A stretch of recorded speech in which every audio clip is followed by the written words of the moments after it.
Историята на български футбол е много интересна, особено в последните 30 години, защото имаме едно поколение, което постигна невероятни успехи. Някои съжаляват, че не станахте и световни шампиони. След това се класирахме на европейско първенство с поколението на Бербатов и след това дойде срива. Въпросът ми е, в кой момент започнахте да усещате вие, че нещата в българския футбол тръгват наистина на зле?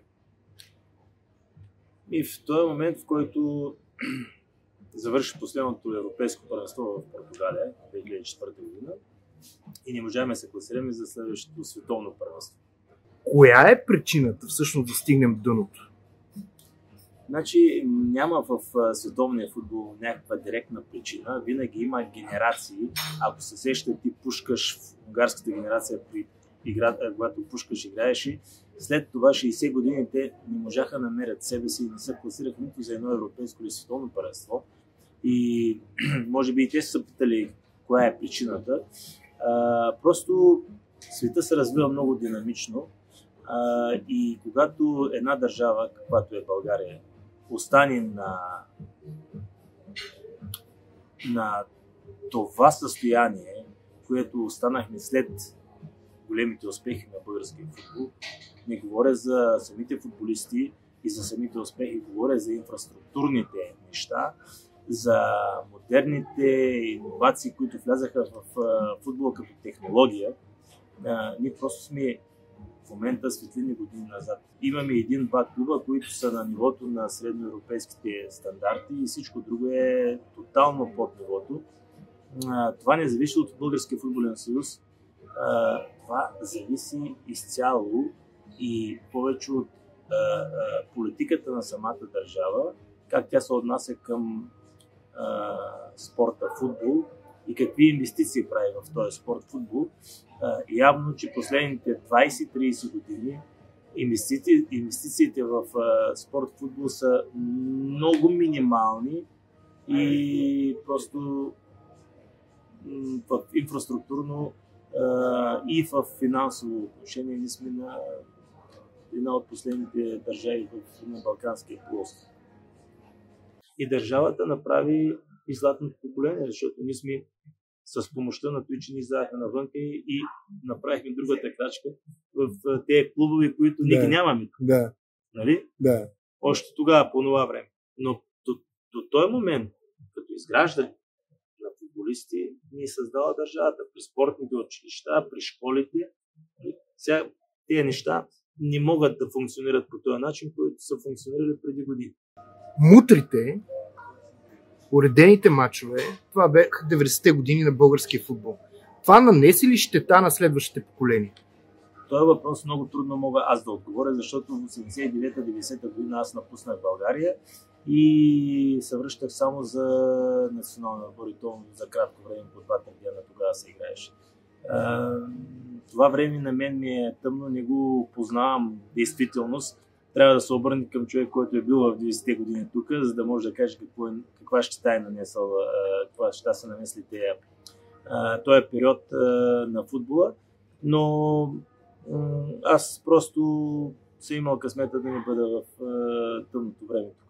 Сигурно сте чувал истории от вашите колеги в националния отбор. Съжалявал ли сте ги по някакъв начин, че едни талантливи момчета са били принудени да останат тук или че са нямали късмета да играят в чужбина? Значи, всеки качествен футболист, който има менталитета и желанието и амбицията да се реализира и да израсне в футбола, не може да остане в България, ако има качеството. След отварянето на 89-та година на България като държава, всеки, който е искал и имал този потенциал, е можел да излезе в чужбина. Добре, вашето поколение носи ли някаква вина за сегашното състояние на българския футбол, тъй като знаем, че кадри от това поколение на практика ръководиха футбола след Иван Славков? Аз съм на този въпрос мога да отговоря по този начин, както и Христо Тучков каза. Не трябва да сравняваме нашето поколение. Нашето поколение си направило това, което е направило. След това, когато ние приключихме да играем футбол, всеки тръгна по различен път. Някои тръгнаха като треньори, други тръгнаха като ръководители, трети тръгнаха някакъв личен бизнес, какъвто и да е той. Те, които тръгнаха по пътя на футбола като организатори, както Бой Михайлов президент, Ево вице-президент, Лечков вице-президент и да кажем, може би има и други от нашата генерация, които сме играли в златното поколение в тая ръководна функция, не може да сравняваме. Всеки има индивидуален път. Тая генерация трябва да бъде табу на тая тема. Никога не може да се казва златната генерация има ли вина. Няма вина златната генерация. Никаква вина няма.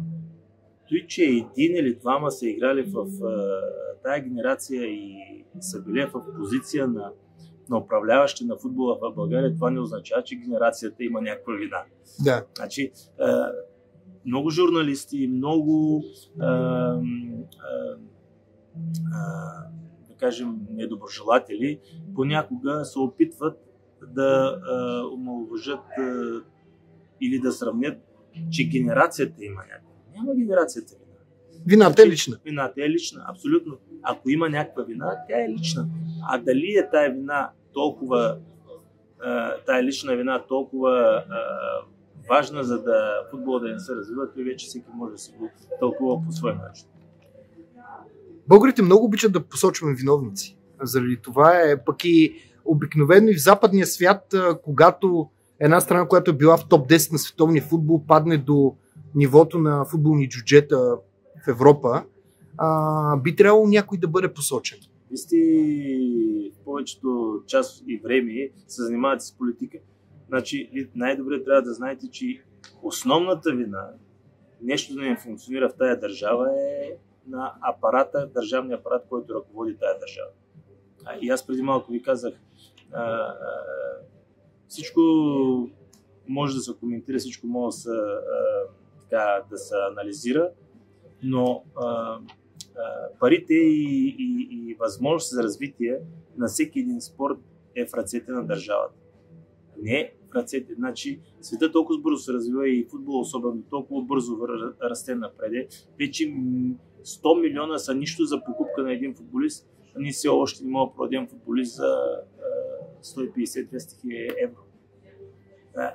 И то не е проблема в органа на футболния съюз, а проблема е изцяло, че държавата трябва да подкрепи развитието като инфраструктурно и като спортно-техническо и финанси, които трябва за това развитие, да стигнем другите държави, които са преди нас, с финансови средства. Исторически какво различава вашето поколение като отношение към футбола, като професионализъм, като менталитет от, да кажем, следващото поколение на Бербатов, Стилян Петров и Мартин Петров?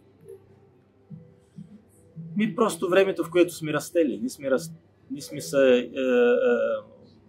били сме във време и едното и другото време сме хванали, но времето върви много бързо. В момента уникално виждате колко социалните мрежи, Инстаграм, Фейсбук и всякакви други, които изгледаха в последните години, светът е отворен и продължава да става отворен, огромно отворен.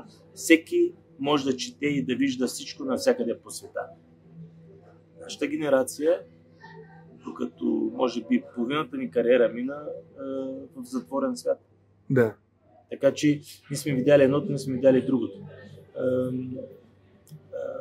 Генерацията на Бербатов, на Стилян и на Мартин са хванали също малко от едното, повече от другото, но не виждам с какво може да бъдем по-различни от тях, защото и те са играли на добро ниво, на топ ниво, били са футболисти в топ клубове и ние сме били футболисти в топ клубове. Причината е много проста, елементарна. Първо, нашите фенове идват и сядат на старите изтъркани седалки на старите стадиони, които в повечето случаи, по-голямата част от първенствата им са стари стадиони, не модернизирани. Футбола не е вече. Футбола в момента е един ивент, огромен. Хората идат на стадионите не само и единствено заради футбола, повечето са единствено и само заради футбола, но идват и заради ивента, който съществува на самите стадиони. След като нямаш стадион, нямаш инфраструктура, нямаш тренировъчни бази за детско-юношеската школа. Кой ще ти направи базите за детско-юношеската школа, например в Ботя Враца, в Велико Търново, в Дунав Русе, да ги изброявам всичките, в Пазарджик, в Пирин Благоевград. Кой ще инвестира 10 милиона да направи инфраструктури за детско-юношеския футбол, там където футболистите се изграждат и растат нагоре? Никой, освен държавата. И тук пак опираме, колкото и да звучи банално, без държавата, още и 10 президента на Български футболен съюз да се смеят, няма как да постигнем някакви значителни резултати. Добре, как може да накарате тази държава да инвестира? Аз също задавам този въпрос. Защо има спортно министерство? Защо спортният министър, който и той да е, за какво отговаря той? Дали отговаря за спортови? Не е ли негово задължение с добра комуникация да кажем, ако говорим за футбол, с футболния съюз, да работят в една насока и да накарат и да убедят финансовия министър на Република България да инвестира повече пари в футбола? А футбол какво може да обещае на държавата като възвръщаемост? Футбол обещава възпитание за младото поколение. Футбол за хигиена. Футбол обещава развитие умствено дори, защото всеки спорт помага и за училището, за учене. Футбол обещава много неща. Футбол социален живот, който ни се иска да имаме като цяло, както навсякъде. На един стадион, модерен, симпатичен, направен, не е нужно да бъде като в Англия 50 хиляди. 10-12 хиляди, но направен хубав нов стадион. Да. Ще дойде майка с деца. Това е възпитание. Да караш това. Спорта е винаги едно... Спорта и културата са най-важните неща в живота. Последната голяма намеса на политиката в футбола беше пращането на ГДБО в БФС. Очевидно не е това, което очакват футболните деятели от намеса на правителството. Преди 2 години. Значи, аз знам, че политиката е сложен процес и не е хич лош и че всички плюят по политиците. На тях хич не им лесно. Аз познавам политици, знам, че са готини и хубави хора и повечето политици са такива, но нещо има сбъркано, за да игнорираме до такава степен един от най-великите и най-посещаваните спортове като цяло не само в България, а в света, футбол. Значи държавата не дава една стотинка за футбол. Една стотинка не дава от бюджета за футбол. А за спорт, ако се информирате, защото сте политически сайт, информирайте се колко процента отива за спорт от бюджета на България, на държавния бюджет, колко процента отива за спорт.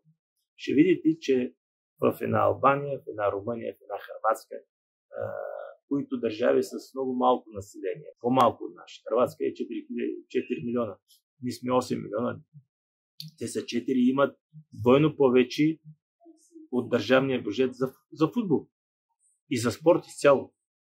По времето на комунизма десетки хиляди българи ходеха по стадионите на дървени пейки при не много по-добри условия за спорт.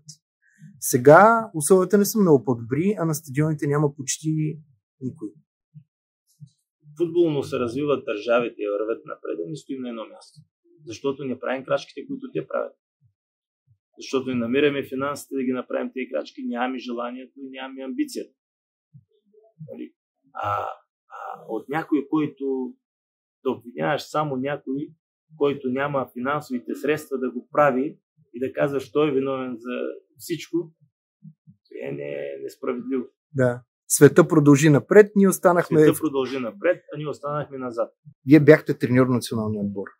Какво според вас е счупено в този отбор или проблема не е в отбор? Значи в националния отбор абсолютно нищо не е счупено. Счупено е в клубовете. И пак отиваме до следното на едно място. Значи, ако кажем, че Лудогорец са направили 3 крачки напред, другите са направили 2 назад. Ако кажем, че ЦСКА се опитва да направи и тя една крачка напред, с правенето сега на стадиона, нали, с всичките му моменти на ще стане или няма ли да стане, как ще стане и какво ще стане. Нали. Вместо той да беше решено преди много време, години наред не може да вземе решение дали Народна армия ще бъде построена ново или не. Трябва ли да ги задължат да пускат българи? Не може никой да задължи никой, защото има правата на човека. Ние сме вече европейска държава. Така че ние не можем да кажем да играят повече българи, но може да се направи обратната система, да се стимулират клубовите финансово и по друг начин може да се стимулират, които използват повече български футболисти. Тогава може да има ефект.